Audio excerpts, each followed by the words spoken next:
ఇవాళ లెసన్ మే పర్ ఔ కహా. మే అంటే లోపల, ఇన్, పర్ మీద, ఆన్, ఔర్ మరియు, కహా ఎక్కడ, దాని గురించి ఆ వాక్యాలు ఉపయోగించి సెంటెన్స్ అన్నమాట. హాత్ మే కలం, చేతిలో ఏముందంట, కలం ఉంది. హాత్ మే కలం హై, కలం కహా హై, కలం ఎక్కడ ఉంది, కలం హాత్ మే హై, చేతులు కలము చేతిలో ఉంది. హాత్ మే క్యా హై, హాత్ మే కలం హై. మేజ్ పర్ కితాబ్ హై, బల్ల మీద ఏముందంటే పుస్తకం ఉంది. కితాబ్ కహా హై, బొమ్మ చూపించి అడుగుతూ ఉండాలన్నమాట. కితాబ్ కహా హై, కితాబ్ మేజ్ పర్ హై, కితాబ్ మేజ్ పర్ హై. పర్ అనేది ఇక్కడ అండర్లైన్ చేసుకోవాలి. బల్ల మీద పుస్తకం ఉంది. మేజ్ పర్ క్యా హై, పుస్తకం ఇందాకేమనగా పుస్తకం ఎక్కడ ఉందన్నాము, ఇప్పుడేమో బల్ల మీద ఏముంది అని అడుగుతున్నారు. రెండు రకాలుగా ప్రశ్న అడగటం నేర్చుకున్నాం ఇక్కడ మనం. కితాబ్ మేజ్ పర్ హై, కితాబ్ కహా హై అన్నప్పుడు కితాబ్ మేజ్ పర్ హై అన్నాం. మేజ్ పర్ క్యా హై, మేజ్ పర్ క్యా హై అని అడుగుతూ ఉంటే మేజ్ పర్ కితాబ్ హై అని చెప్పగలగాలన్నమాట. అలాగే దివార్ పర్ ఘడి, అది చిత్రం చూపించి చెప్పాలి. దివార్ పర్ ఘడి, గోడ మీద అలారం ఉందన్నమాట, క్లాక్ ఉందన్నమాట, గడియారం ఉంది. దివార్ పర్ గడి హై, అది చాలాసార్లు ఒక 3-4 సార్లు చెప్పాలన్నమాట వాళ్ళతో. దివార్ పర్ గడి హై, దివార్ పర్ గడి హై అనాలి. గడి కహా హై, గడి ఎక్కడ ఉన్నది, గడి దివార్ పర్ హై, గడి దివార్ పర్ హై. గడి కహా హై, గడి దివార్ పర్ హై, అదే 2-3 సార్లు అనిపించాలన్నమాట బాగా. దివార్ పర్ క్యా హై, దివార్ పర్ క్యా హై మళ్ళీ అడగాలన్నమాట. ఇందాకేమో గడి అలారం ఎక్కడ ఉంది అని అడిగారు. ఇప్పుడేమంటున్నారు, దివార్ గోడ మీద ఏముంది అని అడుగుతున్నారన్నమాట.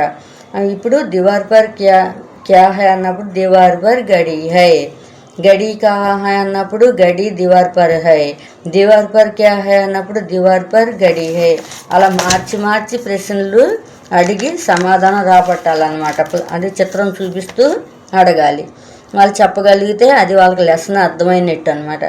మేజ్ కహా హై, మేజ్ జమీన్ పర్ హై, అసలు బల్ల ఎక్కడ ఉంది, నేల మీద ఉంది. అక్కడ మనం చిత్రం చూపించాలి. జమీన్ పర్ మేజ్ ఔర్ కుర్సీ, 2 ఉన్నాయి. బల్ల కుర్చీ 2 కూడా అసలు ఎక్కడ ఉన్నాయి అంట, నేల మీద ఉన్నాయి. కుర్సీ కహా హై, విడివిడిగా అడగాలి. కుర్చీ ఎక్కడ ఉంది, కుర్సీ జమీన్ పర్ హై, కుర్సీ జమీన్ పర్ హై, కుర్సీ జమీన్ పర్ హై, నేల మీద ఉంది. మేజ్ ఔర్ కుర్సీ కహా హై, ఇప్పుడు 2 ఎక్కడ ఉన్నాయని అడగాలి.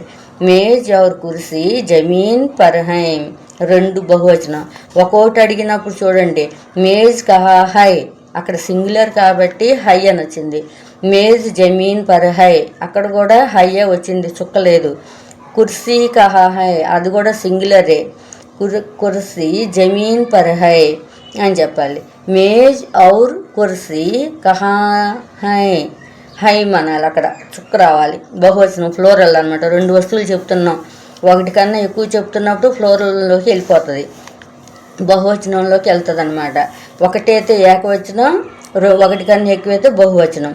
మేజ్ ఔర్ కుర్సీ జమీన్ పర్ హై. ఆన్సర్లు మీకు దీంట్లో చాలా వరకు క్వశ్చన్లోనే ఉంటుంది. ఏ వర్డ్ అక్కడ లేదో చూసుకొని జాగ్రత్తగా నేర్చుకుంటే ఆన్సర్ రాసేయగలుగుతాం అనమాట. ఇక్కడ చూడండి, హాత్ అంటే హ్యాండ్, చెయ్యి. దీవార్ గోడ, వాల్. మే ఇన్ లోపల. పర్ ఆన్ పైన మీద. ఔర్ ఎండ్ మరియు. కహా వేర్ ఎక్కడ. జమీన్ ఫ్లోర్ నేల. హైమ్ ఏఆర్ ఉన్నవి అన్నమాట. హై అంటే ఉన్నది సింగులర్, హైమ్ అంటే ఏఆర్ ఉన్నారు, ఉన్నవి అన్నదానికి వస్తుంది అనమాట. ఇక్కడ ఏక్ వాక్య మే ఉత్తర్ లిఖియే. హాత్ మే క్యా హై, హాత్ మే కలం హై. ఇక్కడ హాత్ అనేది, మే అనేది, హై అనేది ఇక్కడే ఉండిపోయింది. క్యా అనేది క్వశ్చన్ వర్డ్, ఆ క్యా స్థానంలో ఆన్సర్ వర్డ్ ఏం రాయాలి, కలం అని రాసేస్తే మార్క్స్ పడిపోతాయి.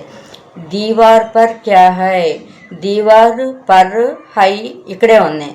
క్యా అనేది క్వశ్చన్ వర్డ్ దగ్గర ఆన్సర్ వర్డ్ ఏం రాయాలి? గడి. అదొకటి నేర్చుకుంటే రాసేయచ్చు. మేజ్ ఔర్ కుర్సీ కహా హై. మేజ్ ఔర్ కుర్సీ అనేవి ఇక్కడే ఉన్నాయి. హైమ్ అనేది ఇక్కడే ఉంది. కహా అనేది ఒకటి క్వశ్చన్ వర్డ్ తీసేసి అక్కడ ఏమని రాయాలి? జమీన్ పర్, నేల మీద ఉన్నాయి. జమీన్ మే అనకూడదు, మళ్ళీ జమీన్ పర్. అది కరెక్ట్గా రాసేస్తే ఆ ఒక వర్డ్ చక్కగా జాగ్రత్తగా నేర్చుకుంటే అక్కడ మూడిట్లకి ఆన్సర్ అయిపోతుంది. 3 మార్కులో లేకపోతే 3 6 మార్కులో వచ్చేస్తాయి అన్నమాట. ఈ విధంగా చక్కగా నేర్చుకోండి. అన్నీ తెలియని పిల్లల కోసమే నేను చెప్తున్నాను, తెలిసిన వాళ్ళ కోసం కాదు. చక్కగా నేర్చుకోవడానికి ప్రయత్నించండి. Thank you.